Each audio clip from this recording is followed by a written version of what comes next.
welcome to Hence the Future podcast. I'm Mattimore Cronin, And I'm Justin Clark. and today we're discussing the future of Gen Z. With us today is Harry Valner. Harry, it's great to have you on the podcast. It's great for having me. Thank you, guys. Sure. So, for our listeners, Harry is a Gen Zer. He was born in 1997, and he truly is an impressive Gen Zer. So, at 22 years old, he's founded Kyoku, a personalized fitness supplement company. He pilots drones and operates 3D printers in his free time. He's worked across a variety of different LA, Silicon Beach technology companies, including Start Engine, where my sister works.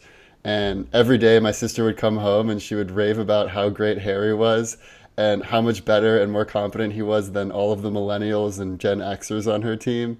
So when Justin and I were thinking about a guest for this podcast, that was the first idea that came to mind is, oh, let's get Harry, let's get a technologist and hear what Gen Zers really have to say and what their perspective is on all of the problems that we face and that we discuss on this podcast.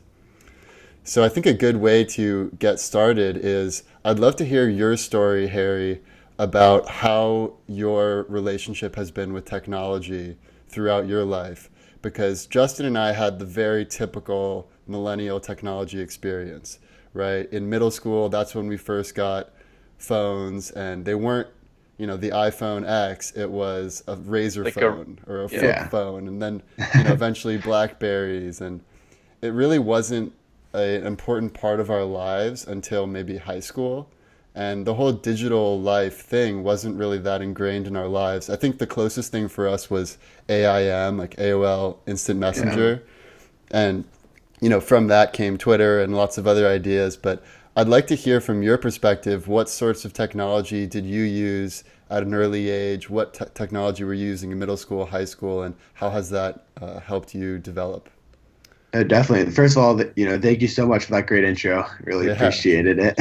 sure. But yeah, so I think technology's been really really interesting. I'd say for Gen Z. I think similar to you, middle school I got a phone, but by that point it was the big choice was do I get a BlackBerry, do I get an iPhone? And I think even just it's not like we have a huge separation in age, but I think that few year difference between our generations especially.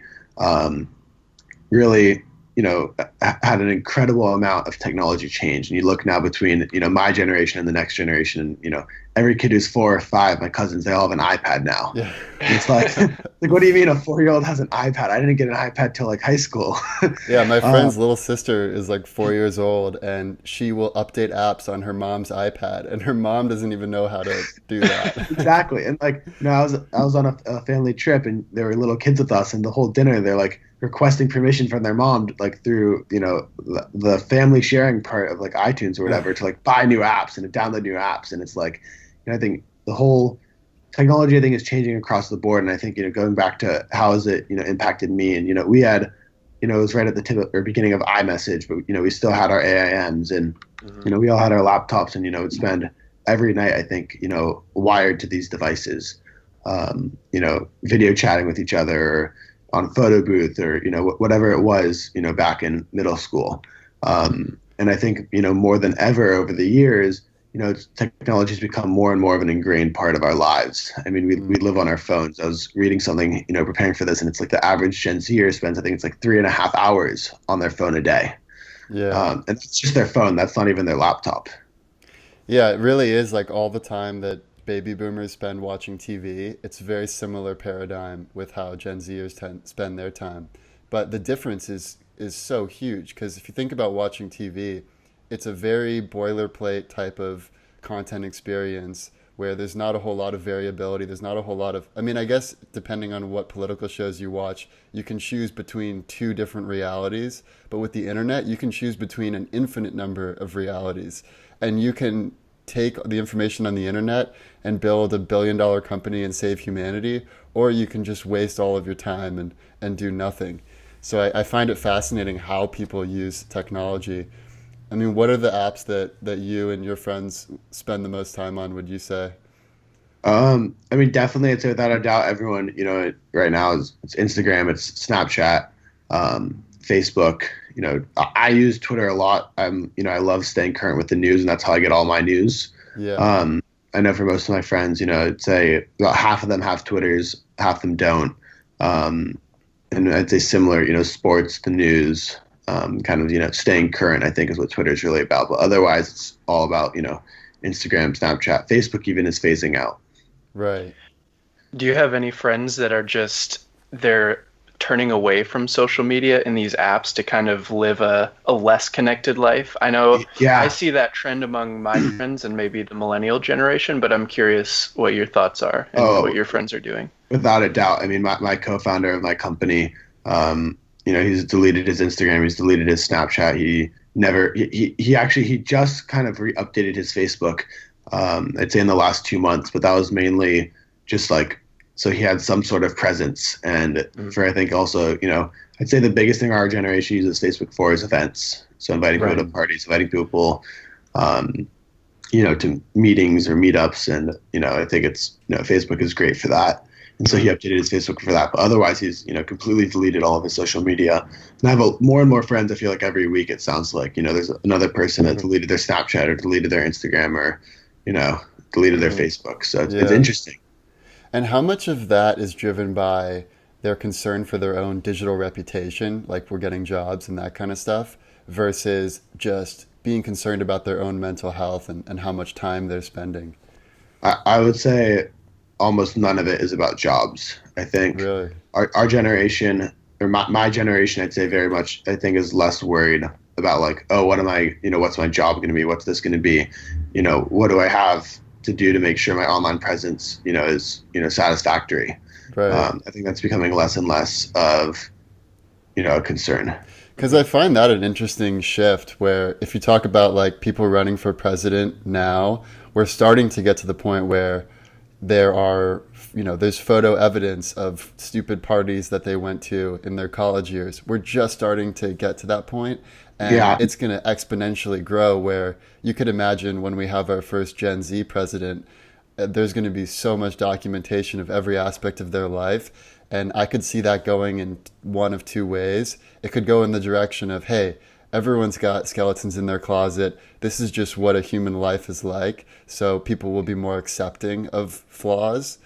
I could see it go the other way where it's like we have so much of a microscope on people's lives through digital media that maybe we are only going to elect someone who's squeaky clean, and that might be to our detriment. Yeah, I think it'll be interesting, seeing over the next, I'd say 20 years, the progression of this. I think even just seeing, how social media posts from, 10 years ago when social media was first becoming a thing are affecting people. I'm forgetting who it was, but I think it was with whoever was supposed to maybe host the Grammys or something. There was something that had come up, and he was a comedian. Kevin Hart, yeah. Yeah, with Kevin Hart, and he had posted something. He's a comedian that doesn't obviously clear him from being able to say whatever he wants to say. But people dug that up 10 years later. Well, he made a lot of homophobic jokes, and I remember when I was in middle school, every kid was calling people the F word for gay people. Yeah. And it was just like a completely different world than we're living in now. Yeah. Yeah, I mean, I think times are very different, and I think obviously you always need to hold yourself to the highest standards. I think, and especially in today's day and age, things don't disappear, and so you gotta you gotta make sure that what you're doing right, and you're doing in a proper manner. Yeah. I want to go a little deeper on the job aspect because one of the topics that Justin and I touch on in almost every episode is the automation and globalization rise. Because, I mean, one statistic that we'll cite pretty often is that a truck driver is the most common job in 29 states in the US. And self-driving cars are already here. They're being more and more adopted. And so in 5 to 10 years, the most common job in more than half the states is going to be gone. And if you look at retail and all of these other areas, it's very clear that a lot of the current jobs are going to be automated away. So I'm curious if that's something that's on your radar. I mean, I know someone like you is very well positioned for the post-automation world, but I'm wondering if your friends, if you guys are all at all concerned about maybe the jobs that my college majors or most of the majors in college are preparing us for aren't going to be around, and what steps you might be thinking about taking to prepare for that. Yeah, I mean, I definitely think that, that's a surprise, or not a surprise. I think, it's shocking seeing how many jobs are being replaced. There's even a restaurant here by campus, and they have now an automated ordering system, just similar to, what McDonald's has. Mm, However, on the flip side, the amount of jobs that are going to be needed, in the development space are ridiculous. mm, The workforce of today isn't going to be able to manufacture and develop, the systems and the software to power these self-driving cars and to keep them up to date without hiring, I mean, tens of thousands of people. And I'm not saying that, oh, there'll be a replacement for every job that's going to be lost. But I can tell you that, I think especially the trucking industry, well, there's going to be huge shifts to self-driving cars. I mean, that's going to take, I think, a little longer than what people are guessing. I think you've mm. already seen the resistance, with the Tesla, and there was the accident. I think it was about 6 or 8 months ago now. Or no, it was with a Google self-driving car. It was out Right. doing testing, and it hit and killed someone. Um, they need tens of thousands of more developers and people watching, the software, going through bugs, going through logs. So I think that, there'll be a job increase there. I think, they're more skilled jobs. Mm, And don't get me wrong, truck driving is an extremely skilled job. right.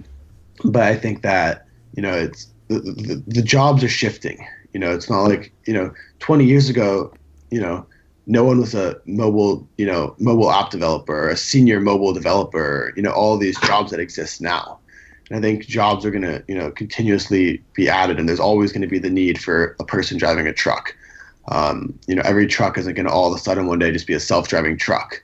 I think a lot of in the trucking world, a lot of the, besides maybe Tesla and a few other companies, they're all add-ons for current trucks to make them self-driving, and they still need a person sitting there in the cockpit. Right. Well, And that's why so, Tesla built in the sleeping pod, so you can have yeah, like a chill trucker job where you're like listening to audiobooks, sleeping, and then once you get to your exactly, destination, then you manage it and unload the payload, whatever it is. exactly. I'm just grabbing my water. It's right here. Sure. Awesome. Yeah, well, I mean, I'm definitely not concerned about people like you in the post-automation world, but for people who are older, especially a lot of baby boomers and Gen Xers and even older millennials, they're middle managers, meaning that what they mostly do is they manage other people. Yeah. And a lot of those positions, which are not blue collar positions, are going to be totally gone. And Oh, you'll without be a able doubt. to have billion dollar, I mean, we're already seeing multi billion dollar companies with just a handful of people who Yeah. work at them. So, do you think of a world where we would need some sort of universal basic income, at least for the people who aren't able to adapt as well? I'm curious if you have any thoughts on that.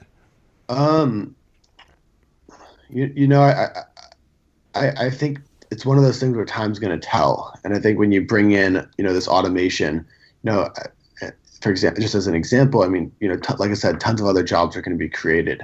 Um, and so I think it's really going to be a question in a way of almost like checks and balances. I mean, how many jobs are going to be lost and how many jobs are going to be added, Mm, and where are these industries going to be, where are they going to go? What new roles are going to be brought out? There's going to be, with more automation, that means, oh, companies can have also, if you think about it this way, they can have less drivers, and then they can have more trucks because they can afford them. But then you're going to have, you're going to need more mechanics. And so I think it's, right. there's all these things happening, and it's really going to be just a question of, time, I think, and, where are we going to end up? Yeah, I think the other question is where do the profits go? Yeah. Because if it's distributed amongst the people that work there, then that would obviously be a much better outcome. Hmm. Yeah, and I guess the next thing I want to talk about, we can switch gears a little bit, but it's related, is just the future of intelligence in general, the future of machine intelligence. And there's obviously been a lot of people sounding the alarm as far as AI safety, people like Elon Musk, people like Yuval Noah Harari, and Bill Gates, and they're very concerned that if we don't develop AI systems that have the right safety in place, then we could see, like the paperclip scenario is obviously an extreme example, but we could screw things up really badly is the point. So I'm curious if you have, if this is something that's even on something that you think about or worry about, or if you're pretty optimistic that we're going to be able to solve any issues with AI and No, have a good outcome. I think AI has the potential to be, the most dangerous weapon out there. People don't even think like, oh, AI couldn't kill. But I mean, if you think about it, you have AI take over a Tesla. Those cars are fully electric. Literally. I mean, a Ford Explorer versus a Tesla. Every aspect of that Tesla is connected to it, the core computer in one way or another. And you're seeing it already with cars, like Fords and like Jeeps. Last year, Wired magazine came out with a huge article on, how remotely hackers were able to take control of these cars. Wow. So think of a Tesla, a car that literally is fully connected through its mobile app. It has an autopilot feature. These cars that hackers were able to take control of didn't even have autopilot features. They had auto parking features. But when you think about it, that's the same. It's a similar system. And so getting able, to control, the acceleration, the braking, and the steering, from a remote point, you can do anything. And so AI is going to outsmart us. It's going to figure out, at the end of the day, the only thing we'll all be able to do is turn the devices off. Otherwise, it literally will be able to do anything. And it's going to figure out how to evade us. And so I think, what Elon is doing, and he's trying to, set up, a basis of rules and principles for AI. It's only going to go so far, though. I mean, you're not going to be able to control the hackers, and the hackers are going to build AI that will get through anything. Yeah. And it's kind of scary, too, to think that just narrow AI can be dangerous. So if the AI was only made to get into a relatively secure system like the Tesla system, if it can get control of the system and then hand it over to a human person that's just driving around, this metal projectile, that's obviously a weapon too. So there's a lot of ways that it can be weaponized, even if it's narrow AI versus a general super intelligent AI. Yeah. Especially because it seems like in the past, hackers have mostly been, or it just seems like they've more been sort of lone wolf hackers, whereas now, if you look at the Daily Beast for today, they're saying that the level of threat from both China and Russia for hacking the next election is beyond what it's ever been in the past. Like they're coordinated against the U.S. to a greater extent than they have been. So it's a serious threat having the possibilities of hacking. And China is very far along in their AI. But obviously, there's a lot that we don't know about what's going on there, but it seems like they might be farther along. And with our own projections of when we think that artificial intelligence is going to meet and then surpass general human level intelligence, it seems like the millennials' role as far as generations is sort of to be the liaisons between the baby boomers and the younger generations, because we kind of understand both worlds. But it seems to me like the Gen Zers and the people who are even younger than Gen Zers, those are the generation that are really going to be tasked with figuring out this whole paradigm shift to AI and how that changes the global chessboard. Oh, without a doubt.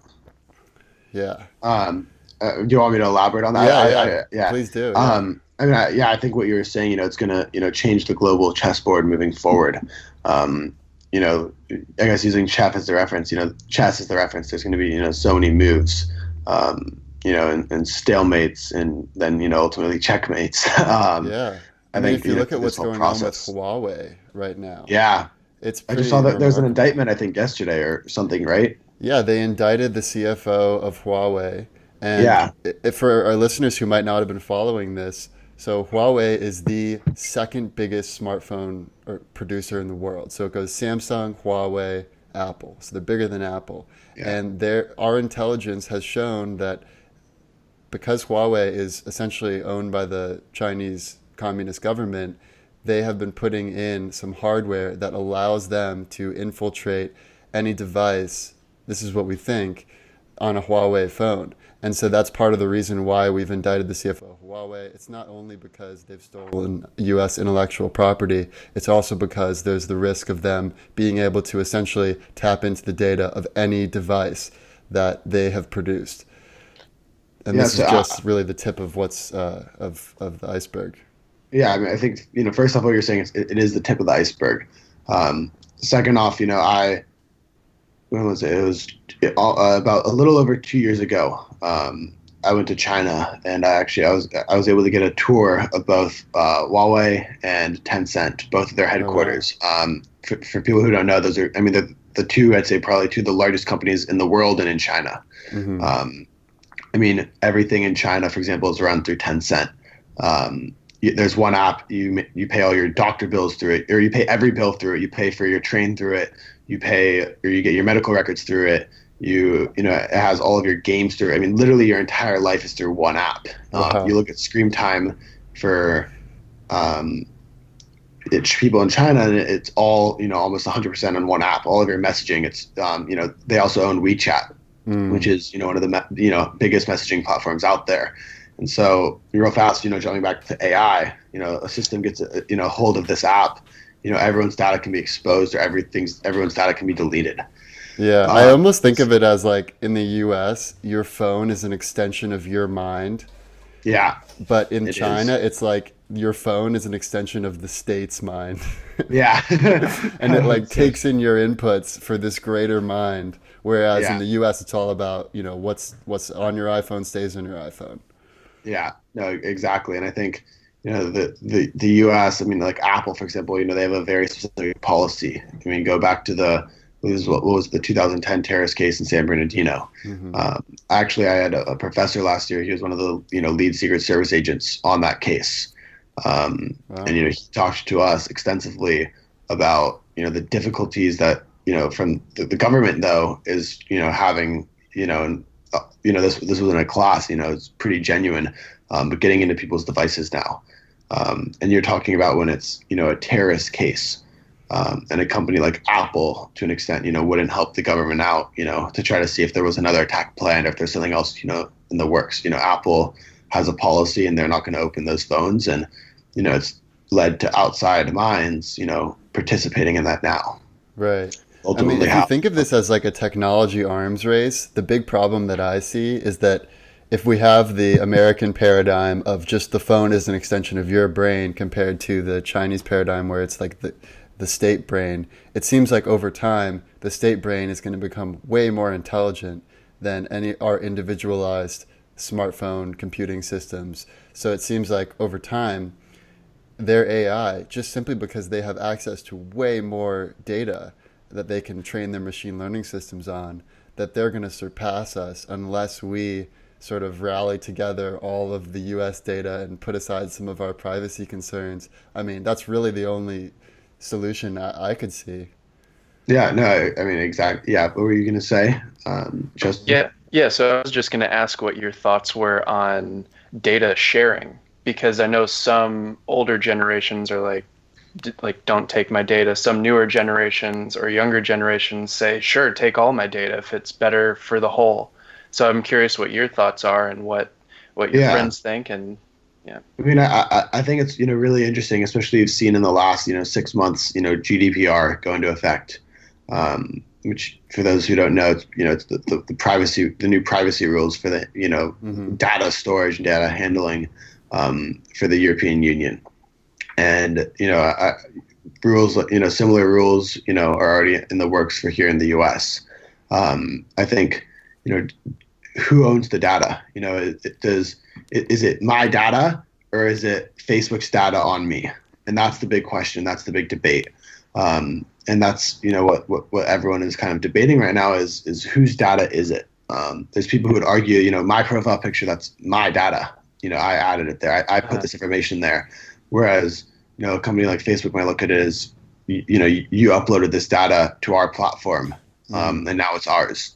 And so it really comes down to, I think, what does the future look like, with data? I think, my sister who's, she's 16, she doesn't, from what I take of it, she doesn't care if, all these companies have all the data in the world on her. Whereas, I know older people, they care, and, there's people who, I know a buddy who doesn't have a Facebook, doesn't have anything because he doesn't want these companies to have his data. Quite frankly, he won't use ever, any Facebook related or owned company. I had some Right. I was going to ask about that too, because it seems like a lot of younger generations, they're shoo-shooing Facebook, but they're accepting Instagram, and they're owned by the same company. So, I mean, I get that the UI is a lot better on Instagram, but it does seem like there should be similar concerns for Instagram as there are for Facebook. Well, Facebook just announced, I saw, or it either wasn't announced or it was leaked. But that, they're going to basically make Instagram Messenger and WhatsApp, it's all going to be the same platform now. So I guess what they mean by that is, if I log into Facebook, it's going to be the same messages that are on Instagram are going to show up as if I was in WhatsApp. And they're trying to tie all of their communication platforms together, because you think of it, a company like Facebook, they have 3 huge messaging platforms. Like they should consolidate that. Yeah. And so I think it's, it'll be interesting to see, how people, I think, react even just to that change. Because that's so much data, it's so much information. Especially when your data is shaping the machine learning algorithms that will shape our future. Like they're using your data for the future of whatever they're using these machine learning algorithms for. I mean, and Instagram's even using it to show me, what's on top of my timeline or what's on the recommended page. And, no one knows, actually, I was talking about this, and I'm blanking on the name of the specific type of algorithm. It might be black box, a sandbox algorithm, I think is what it is. But where they were saying, I was talking to my buddy who's a developer, and he was saying how he thinks Facebook doesn't even know the algorithm behind why Instagram shows you what it shows. Oh yeah, black box. Yeah, black box. Yeah, and so algorithm, and for the listeners that don't know, it teaches itself what you want to see, and then it shows you that. And so you can imagine a frantic president who's like, the algorithm says that we must nuke them. Like, why? The algorithm says you got to do it. It's like, exactly. That's one of the things too with machine learning algorithms these days. Like, they need to have a machine learning algorithm next to a black box machine learning algorithm that can kind of interpret why a decision was made. Like, if you're in a self-driving car, why did I make this turn, or why did I brake? Or if it's a recommendation engine, why did I make this recommendation? Because understanding the why behind it is important. Well, like Waze has the nice little like, oh, your route improved by 3 minutes when it redirects you. So letting people know why a system is doing what it's doing is important. Yeah, exactly. And I mean, I think, it'll be interesting to see as more and more, programs and algorithms like this come out, how it changes, our society. Yeah. I'm curious how you view media manipulation and fake news, because it occurs to me that it's pretty perilous navigating the internet without getting scammed in some way. If you're not really tech savvy or internet savvy, you can get there's a lot of ways you can be manipulated into buying stuff, into sharing hateful propaganda. How do you view the problem of fake news, and what do you think might be some ways of solving it? As for a solution, I don't know. I don't think anyone knows. Otherwise, there would have been, a solution. As for, I know a lot of the spread of, fake news is across Facebook. Mm-hmm. And, Facebook hasn't even been able to stop it on their own platform. And people, I think that's crazy. How can you not stop the spread of, fake news on your own platform?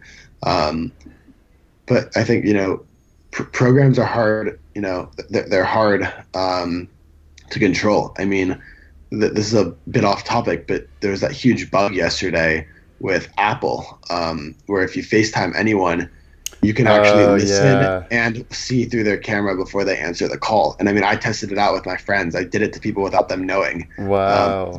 Obviously friends of mine, told them after the fact, but things are happening like this every day now.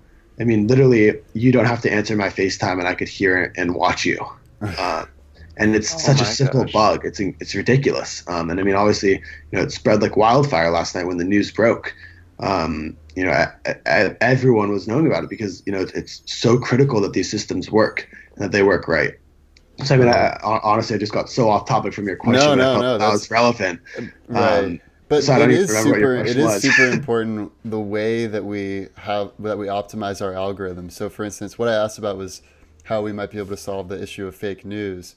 And with the Facebook algorithm, no one truly understands it as well as the machine itself, but it does seem like it it will show you whatever is likely to get the greatest amount of clicks, and oftentimes that's what will spark outrage in you. So instead of Marie Kondo sparking joy, the Facebook feed sparks outrage.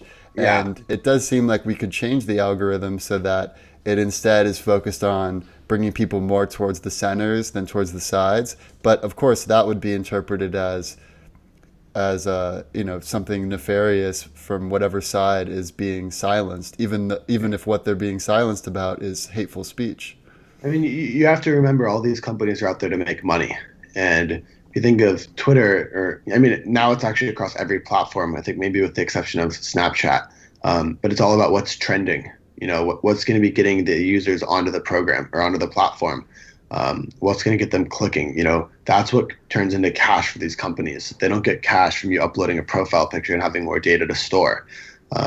They make money by you clicking on links and by you sharing stories and by you clicking on ads. Right. And so they're going to do whatever they can to promote that. Well, it does seem like there's this sort of two-tiered system now where you can pay to have them not track your data on some sites. Or, like, for instance, you can pay for Netflix and they're not going to try to manipulate you or anything like that. Or you could pay for the New York Times, and that has better editorial standards than most other papers. But if you want to just get your information for free, then you have to accept a certain level of manipulation, whether it's through ads or through native posts or whatever it is. So one of my concerns is that as we look into the future, it seems like there could be two different tiers of society. One that is smart enough and financially stable enough to be able to pay for quality information that's not trying to exploit them, and another tier of society that can only afford the free systems that do make money by manipulating them and serving ads. And that could lead to if we talk about how there's two different versions of reality right now, that could become way more extreme in the future if this trend continues. Oh, without a doubt. I mean, I think, looking at these trends is, it's crazy. Looking at the trends of, the amount of users, actually, I was, for work, I was looking at some stuff because, we obviously, we're going to be dealing with a lot of data when we launch. But, user privacy, all of these things, these trends are, they're all going in the same direction. And so, yeah, I mean, I think, going back to, I had to pay for the Wall Street Journal yesterday. I was looking at, for 15 minutes, I looked for a way, for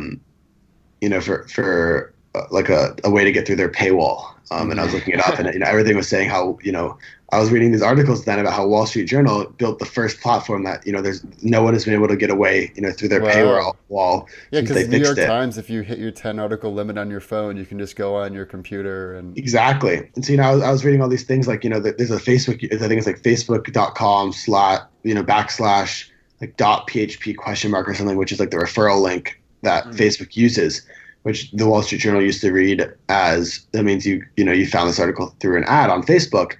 So it would let you through because obviously they want to, they're paying you on their site, but even that doesn't work anymore. So I actually had to buy, I had to pay for the Wall Street Journal yesterday, and I was like, wow, I haven't had to pay for news. paying for content. What a novelty. Yeah, but I mean, think about it. For the news. I mean, CNN, CBS, Fox, NBC, CBS, KTLA. All of these stations, it's all free. And for even to read The Wired, to read all of these websites, it's all free. They all make their money based off of ads and sponsorships. The Wall Street Journal is, I feel like the only platform out there where you have to pay to read any article on their site. It's crazy. Yeah. Mm-hmm. One of the trends I see is the older generations tend to see one media source and that's it. And then the younger generations are at least more able to call bullshit on an article that they see and look somewhere else. Yeah. So do Oh, you I mean, do you notice that? Like, do you see something and like, maybe I should verify that this is actually true? yeah. I mean, it was really, really interesting reading a lot about the government shutdown. And I mean, I'll always, I'm pretty split down the middle when it comes down to politics. And so I love looking at both the extremes and then looking at, in the middle. But, obviously the two extremes is going to be CNN and Fox. So Right. during the government shutdown, I was pulling up articles, on the same topic, but from, one from Fox, one from CNN. And it was crazy. I mean, it actually, I did it with my co-founder in the office one day, and we were laughing at how different these articles are. I mean, you would literally think that there are two different countries that, these news sources are talking about.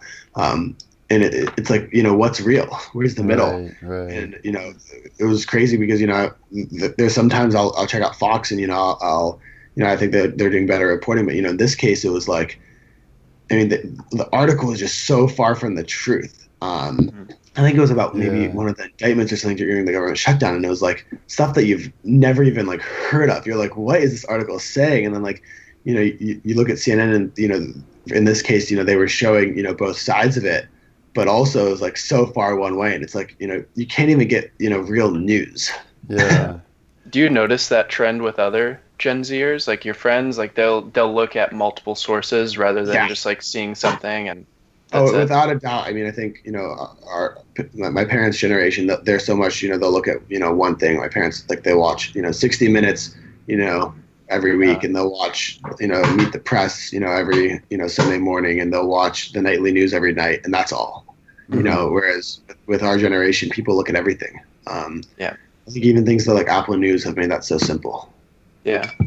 Yeah. I mean, that's got to be a net positive though, if even with these free media sources where there is some sort of manipulation going on, you can at least see multiple takes and kind of come to your own conclusion. So hopefully that's kind of a way to combat this whole inequality of information thing. I mean, Justin and I have talked about the possibility of having some sort of credibility check or truth checker so that if you're wondering if a story is true or not, you can just enter into this system. And obviously the question is then how do you build that? I mean, Elon Musk also talked about building a similar system. Yeah, he started a company. Pravda. He actually, Cronin. Yeah. And he's doing it. It's actually funny. Before he announced that, I had a friend here at USC working on a similar system, which was really, really cool. And then, obviously, he stopped working on it since. But it was, one of those things where it's like, there is nothing that, how reliable is this source? How reliable is this author? Right. Which way does this article lean? We really need like better digital forensics too to figure out how did a story first start. I mean, for instance, WhatsApp just changed their policy so that now you can only send you can only share an article with a maximum of I think 5 people or 10 people, and the limit used to be 50. And the problem is that fake news would spread like wildfire because you have this small group of people who read an emotionally enticing article that's not true, and then they share it with everyone in their contact list. All of a sudden, if you search this, it's on a million sites. It's hard to know if it's fake. So digital forensics and limiting the speed at which fake news can spread, I think those are two solutions that we're long overdue for implementing. Oh, without a doubt. So given this talk on like information and media, so given all of this information that's out there, like how is this affecting the mental health? Like seeing everyone on social media living their best lives and seeing all these news articles, like what does that even do to the mental health of Gen Z? Well, if you look at the rates of depression and self-harm, like cutting and suicide also, the rates are much higher for Gen Z than for other generations. However, it's really just for the females in Gen Z. There's some small increases with males, but it's really more of a problem with the female cohort, and it's got to be somehow related to social media. And I mean, one thing we've talked about in the past on the podcast is this idea that we evolved to be roaming around in Africa, hunting animals.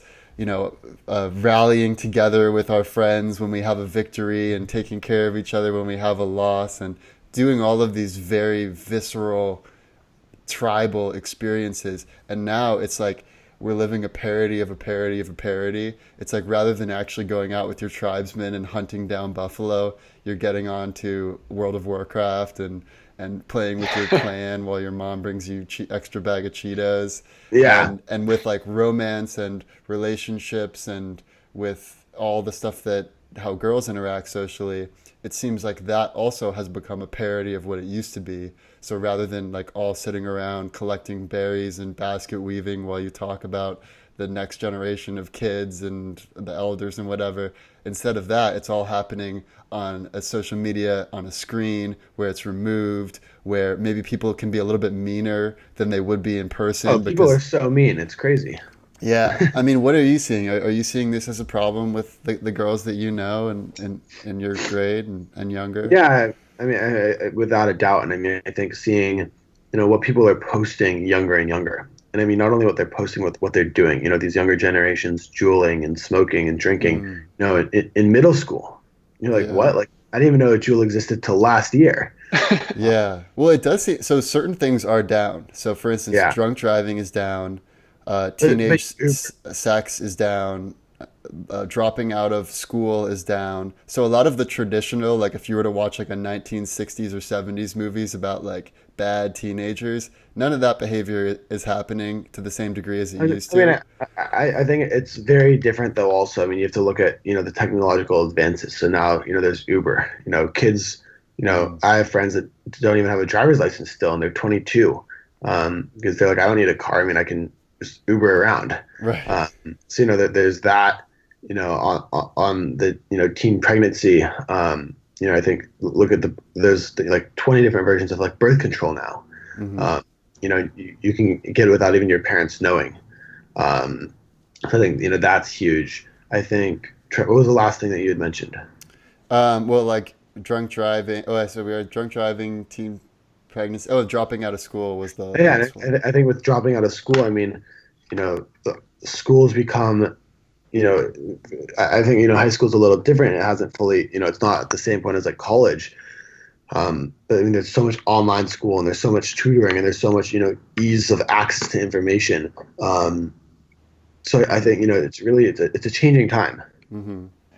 So how do you think we could solve these problems as far as mental health is concerned? Because so let's do a hypothetical scenario. So let's say you have a kid and you're deciding when this kid should be allowed to have a smartphone, when they're allowed to have a Facebook profile, Instagram, whatever else. What would your policy be for your own kids? Like when could they watch TV, for instance? Like what would all of your policies be? I would definitely let my kids. I'd say watch a limited amount of TV. I mean, every day. And obviously, I'd want my kids, to be outside, playing, catch with the ball, or riding their bikes, or doing stuff. Hmm. Um, I would definitely let them have some screen time every day. I think like an iPad's a great thing. I think it's ridiculous the number of people, and parents nowadays who won't even go out to dinner because they have their kids at home. Yeah. Like leave them with a maid, or I used to grow up asleep at the table every day, um, which I think was not every dinner I used to be asleep at the table with my parents. They would bring me everywhere. I never was Yeah. like, oh, I'm gonna Well, I have stay up. heard that's important to make your kids adjust to your lifestyle rather than you adjust to your kids, because then your Exactly. kid I gets think like that's so like a important. little king complex. Yeah, I mean, I think it's crucial. You like you said, your kids need to adjust to your lifestyle. You don't need to adjust to theirs. Yeah, I mean, Otherwise, you're gonna have kids that are they're not gonna want to do anything. They're just gonna want it to be their way or the highway. right. The big concern I have, I mean, none of us have kids, but when I think about what policies I would want for my kids, I'm really torn because on the one side, I want my kids to be tech savvy. And there is data that shows that the earlier you start using technology and familiarizing yourself, you're going to have a much better chance of being able to create virtual worlds when you're an adult. And those are going to be the jobs of the future. It's not going to be driving an Uber. And but on the other hand, there's this concern of digital dependency where we talk about your phone being like an extension of your brain. If you depend on that so much, then you could actually be less cognitively competent than someone who grew up without that dependency. Like, for instance, my wife makes fun of me sometimes when we're driving in the east side of LA because I'm so dependent on Waze, just because I love Waze and I use it 24/7. And she's like, you don't even know where you're going because you're always using Waze. Like, because she never uses it. She just remembers where to go. Yeah. But that you could see that for like iPad baby generation kids to a way greater extent. Oh, 100%. I mean, I think, it's so true. Like do people really ever know where they're driving anymore with Waze? I mean, it's all, oh, just use Waze. I mean, I was, abroad, and you use Waze everywhere. You use Waze. So Well, I it's mean, like that guy who a Lyft, or no, it was an Uber driver who murdered like three of his passengers, and in his defense, he wrote a letter. It actually ended up being written by someone else, but that's not the point of this story. They wrote a letter saying that he was just following what Uber had told him to do, and he had basically lost all sense of agency. And it was like, Uber is telling me I must kill these people. And it was like Crazy. totally, because if you're in this mindset where all day for your job, you don't make any decisions. You just do what the system tells you. Okay, now drive here. Okay, now pick up this person. It's like you just become this cog in this machine rather than being an agent who actually thinks about what the proper decision is. Yeah, no, exactly. I think, people are becoming such machines. It's so true. And I think, people are, they're getting themselves on, just like, it's like a clock, it's this, sleep, then the same thing repeat. And it's getting so in their head. And I think even with the digital world, people are having less human interaction, and things are changing. Yeah. So I want to touch on just one other question before we get into the worst case, best case, most likely scenario, and that is religion. So it also appears from the data that rates of anti-religiosity, so whether you're an atheist or an agnostic, have basically doubled from millennials to Gen Z. So I'm curious what you think the reason for that is. I don't know if you're comfortable talking about your personal religious beliefs, but I am curious for someone who has access to all the world's information at a younger age than we do, how you view religion. Yeah, I mean, I'm, I grew up Jewish, and I think I'm very open, I think, about religion. I don't care, about who I'm dating, what religion they celebrate, as long as they're open to it. I think I'm really open about that. It's not as big of an effect to me. I know my parents, they're very open about it. We don't care, what you celebrate, we respect it. Everyone has their own beliefs. And, I think that's, I think it's the world we live in. I think you have to be open to everything now. I mean, we started off, I think, to talk about this, but look at, the LGBTQ community 10 years ago versus today. I think, people are way more every generation tends to be much more progressive than the former. So it seems like that's also the case with religion, which is a good sign. Yeah, I think it's a good thing. Yeah. Awesome. Well, let's take a quick break and then let's get into the worst case, best case, and most likely future scenarios. Okay, perfect. Good break. All right, let's get into the worst case scenario. Worst case scenario. So, Harry, what do you view as the worst case scenario, not just for the future of Gen Z, but really the future of humanity, because a lot of the changes that we're going to have to address are going to be driven by Gen Z and younger generations? I mean, I think that, the worst case scenario for humanity, and I think also on the contrary, it could be the best thing that happens to humanity. But I think it's something, we touched upon, AI and, just destroying all of, everything out there. I mean, all of our computers can be just fried. And I mean, like literally fried, you can just overrun the CPUs and, let them melt. So I think, there's definitely that side of things. I think, just everyone's attachment to their screens is becoming, ridiculous. If you can't put your phone down, for an hour to get work done, it's going to ruin productivity. So, I mean, I think, on a technological side, AI and screen time, I think are, both going to be deadly to future generations. Mm-hmm. Justin, what are your thoughts? Yeah, so my approach is kind of more sociological, and I am really worried, like Harry said, about screen time and kids being exposed to screens and YouTube and social media basically as soon as they can hold a phone.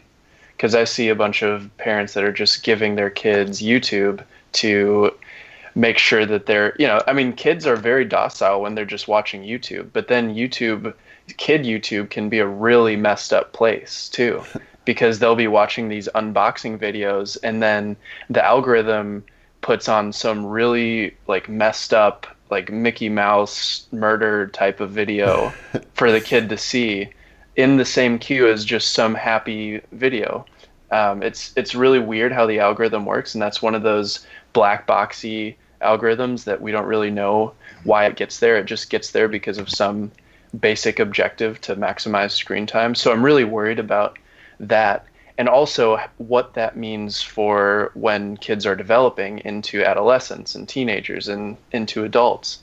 Because when you're seeing people posting on social media all the time, especially when you're seeing celebrities posting, you think that everyone lives this high roller life all the time. And I think that's one of the things that drives this lonely feeling of people, like people in this generation. So there's just, it's more how technology is negatively impacting people and making people more lonely and making people not spend time with others. Right. So that's kind of the worst case in terms of what I think I see in the trends of Gen Z and the younger generations. Yeah. So yeah, my worst case is I also was thinking more along the AI worst case scenario, and I really do feel optimistic about the ability of Gen Zers, smart Gen Zers like yourself, to figure out a lot of the problems that maybe millennials and Gen Xers and baby boomers couldn't figure out. So my worst case scenario is if the growth and the impact of Gen Zs is stymied by the older generations. Because one thing we're seeing now is that baby boomers are holding on to power for a lot longer than any previous generation. And part of that's just because people are living a lot longer now.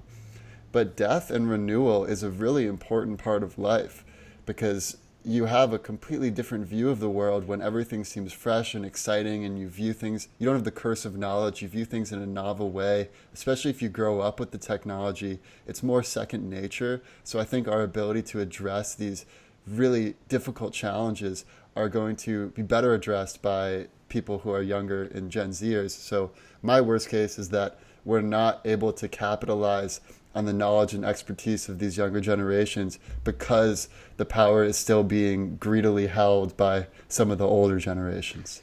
And then to get into the best case scenario. Best case scenario. For the future of Gen Z.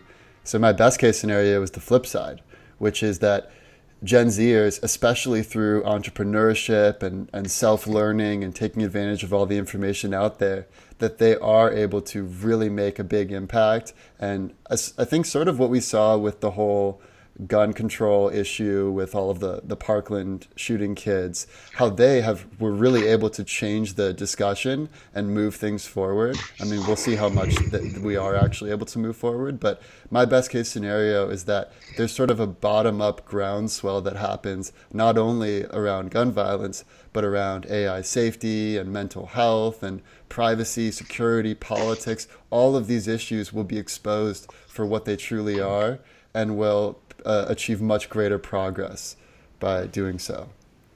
Yeah, I mean, I would echo a lot of what Mattimore said, and just having this technology and this access to information, creating a generation that is more informed than any other generation, and they can solve all of the greatest issues. So yeah, basically just echoing what Mattimore said.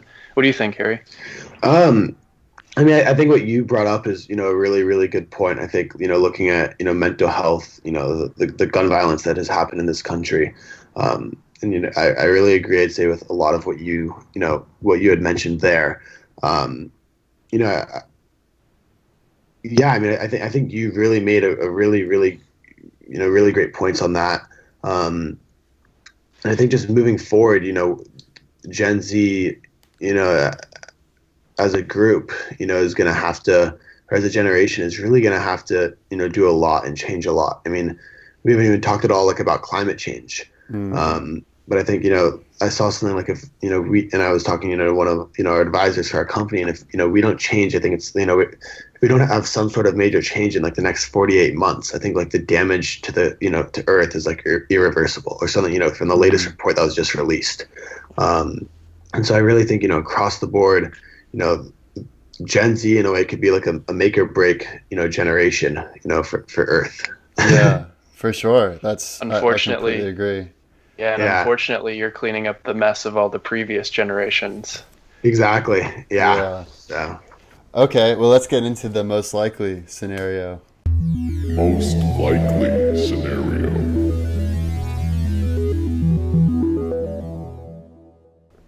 So, as far as what's most likely, I would say that the paradigm that I already described, where millennials are sort of the liaisons between boomers and Gen Z, I think that's going to continue. And I really think a big onus will be on millennials to empower Gen Zers. And I think I'm pretty optimistic about our ability to take on a lot of these challenges, but we don't have much time left. So the real question for me when I think about most likely is how much collateral damage are we going to have to experience while we go through these growing pains as a society, as a country, and it's unknown. I feel optimistic, but I do think we're going to have some serious challenges environmentally, around AI safety, around privacy, around mental health, and there's going to be a lot of people that are going to experience a lot of pain as a result. I do think in the end we're going to come out on top as a better society, but I do think it's going to get worse before it gets better. Yeah, I think what you said, unfortunately so, I think we're going to hit rock bottom. And until that happens, I don't think there'll be change. I think Gen Z is a generation that, is all there for change. But it takes something to happen to our generation for them to do something. Yeah. I mean, I agree with both of you guys. I'm very optimistic. I do think with all the access to information, especially around the world, people coming out of emerging countries with internet, I think we have this whole generation that's going to have a huge impact on the future of humanity. So. Great. Any final thoughts before we bring it home? Thank you so much for having me, guys. Really, really appreciate it. We had a great conversation. Thank you, Harry, thanks for coming on. And thank you to all of our listeners. This has been talk the about future what has of Gen happened, Z. what is currently Tune in next time. happening, and what will inevitably happen. The past, the present, and the future. Our computer